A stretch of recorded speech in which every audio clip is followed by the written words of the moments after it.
Hello guys! Dahil umulan ngayon, so meron tayong lulutuin na something special. So dahil na ulan ngayon, meron akong special bayan na ipapakita sa inyo at lulutuin. And this is it! So makikita nyo ngayon guys kung ano yung lulutuin ko. Dahil ito talaga ang aking pinaka-special cook. Special food. As in, face pa lang exotic na. So mag-exotic tayo ngayon. So, dahil umulan ay papakita ko na sa inyong aking menu for today's video. Yes, this is it! Oh my gosh! So, ito ng ating menu for the day. Sino nakakaalam dito? Sino ang mga kumakain ba dito? Oh my gosh! This is it! Okay. And now, ang ating menu for the day, a very exotic videos for the day ay wow, kalaka. Oh, galing pa to sa bukid. Kinuha na ko ng pamangkin ko because love na love niya raw ako. Kaya ito binigyan niya ako. And ang gagawin ko na lang ngayon ay I'll just going to cook it now for a very exotic cook. So yan na. Go, yan. So sino may gusto ng ganito? Kalakang bukid. So, papakita ko sa inyo kung ano yung mga ingredients ng aking ngayon para mas mapasarap ang aking luto ay ito ang aking mga ingredients. So, unang-una, yahoo! Siyempre, meron kang gata. Ayan. Dapat kailangan may gata yung natural oil. Natural oil, sarap ang kanyang absorb. And then, of course, mantika, syempre kailangan mo mantika para may padulas. Oh my god, of course, kailangan din natin ng mga iba't ibang additives tulad ng wow, yan na. Sibuyas, bawang, sili, wow. Luya, green chili. Syempre, Ajinomoto, hindi mawawala yan.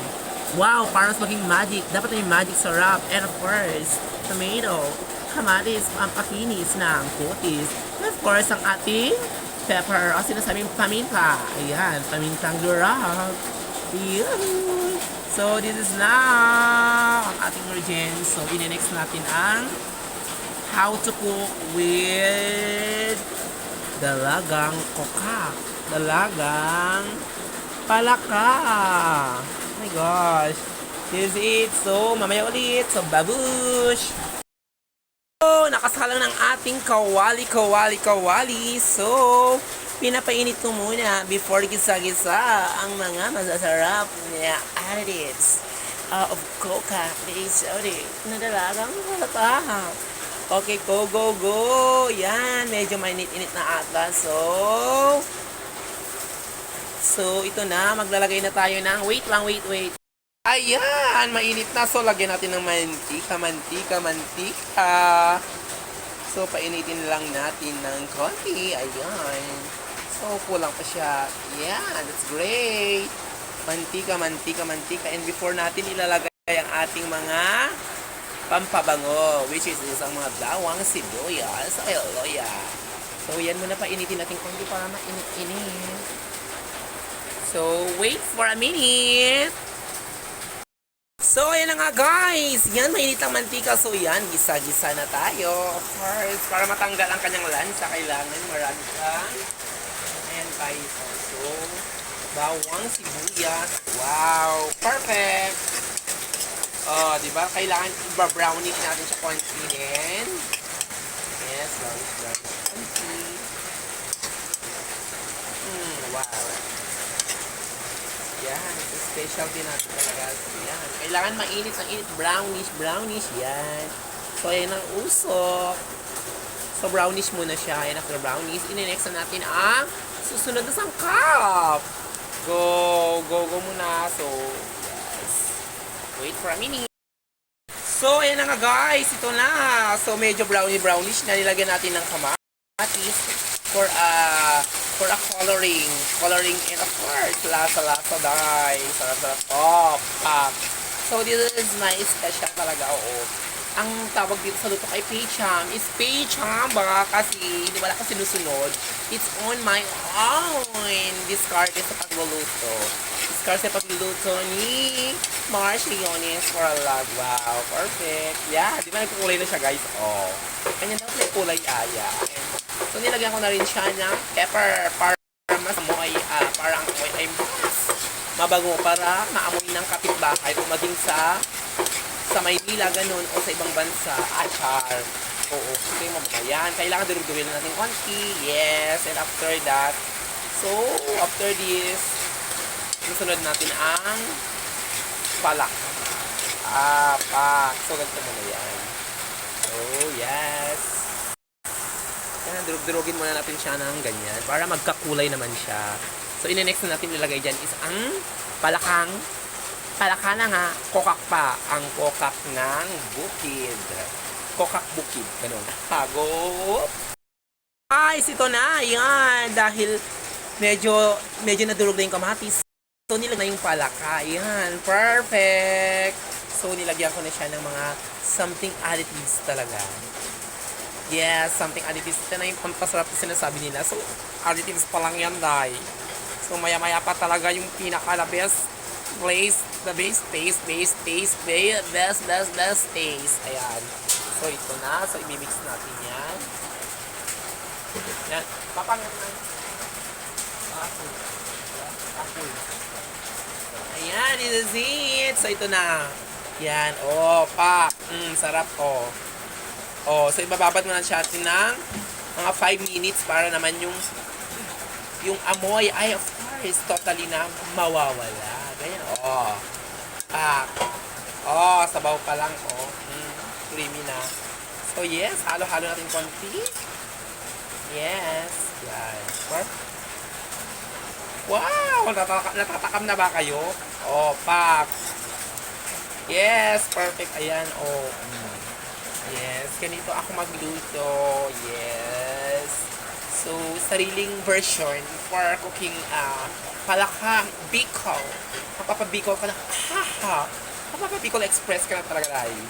Palakang Bicol Express. Pero hindi kami taga Bicol, kaya palakang Bicol. Ay, hindi, palakang Natanzan. Palakang Natanzan. Yes, yes, go, yes. So, ibababad mo natin siya ng 3 minutes na habang ganyan nakasok lang siya dyan para yung lasa niya talaga is absorbed inside. Okay, just wait for a few minutes and ilalagay natin ang kanyang pangalawang katas. Oh my God! So, this is it! Wait a minute. Kulo-kuloin natin muna siya ng 5 minutes. This is it! Ang gata na natin, na ilalagay na natin sa ating Kokak Exotic Bukid. Ayan. So, yung kulay white, nakikita nyo yan, ang second na piniga ko.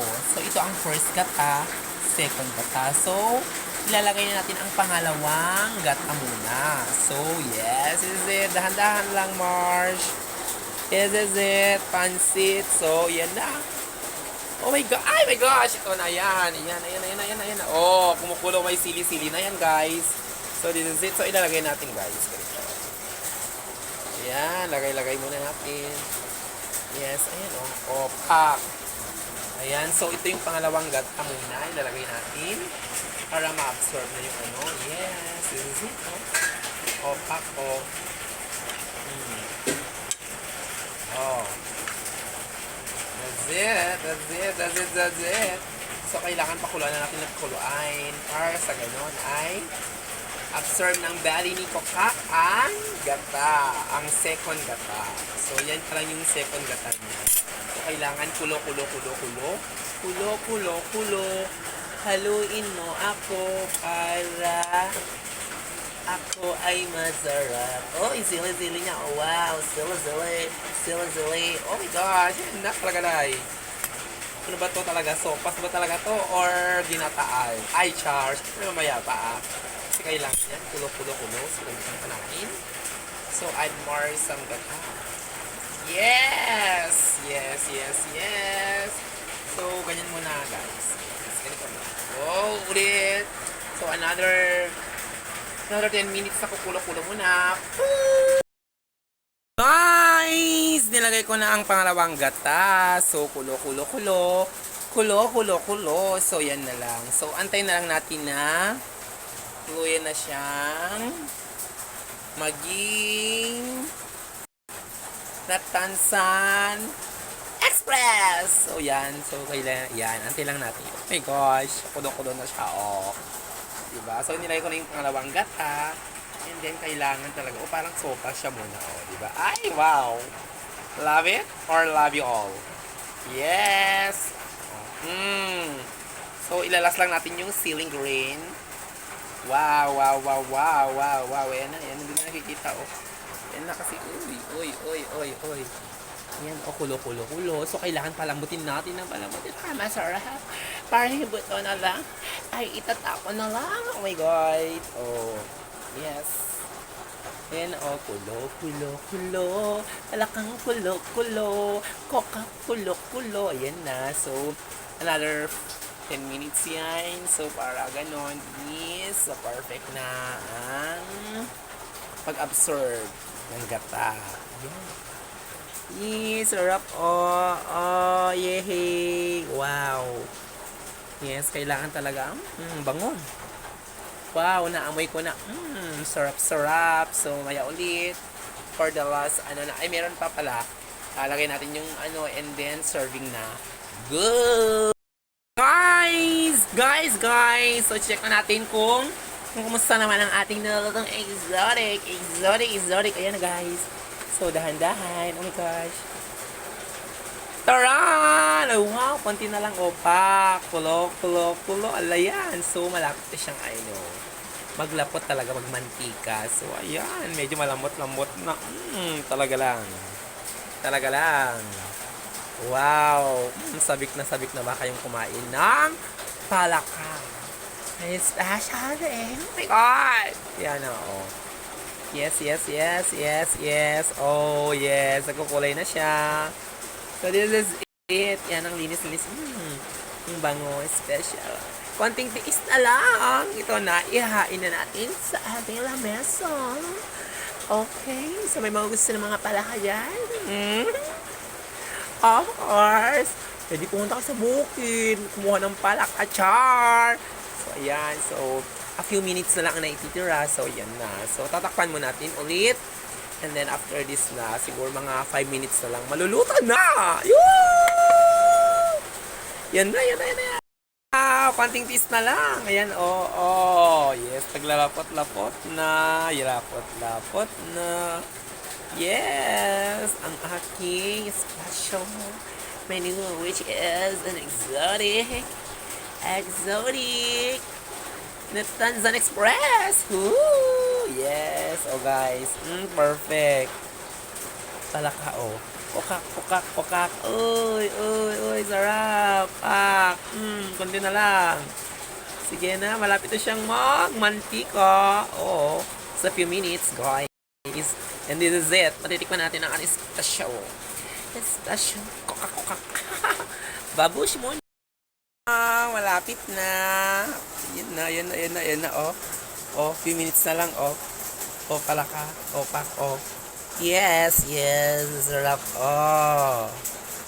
The representation is sarap. Wow. Kokak. Sarap. My gosh. Dahil tag-ulan talaga, dahil perfect kumain ng palakang bukid. Oh my God. So, usok-usok. Bango. Wow, smell it. So, mga 3 minutes na lang, guys. Guys, is it? 3 minutes na lang. Woo! Yes! Tapos na. 1 minute na lang. Yahoo! So, ito na ang aking outcome products. Naging outcome. Perfect! Ito na, guys. It na. Ready for serving na ako. So, ang aking specialty. Yes! Tikman na natin. Oh my gosh. So, bago natin i-end. So, oh my gosh. So, this is it. So, ayan na. Ayan na, baba. Okay, babush na. So, this is it. Bicol Express. Bush.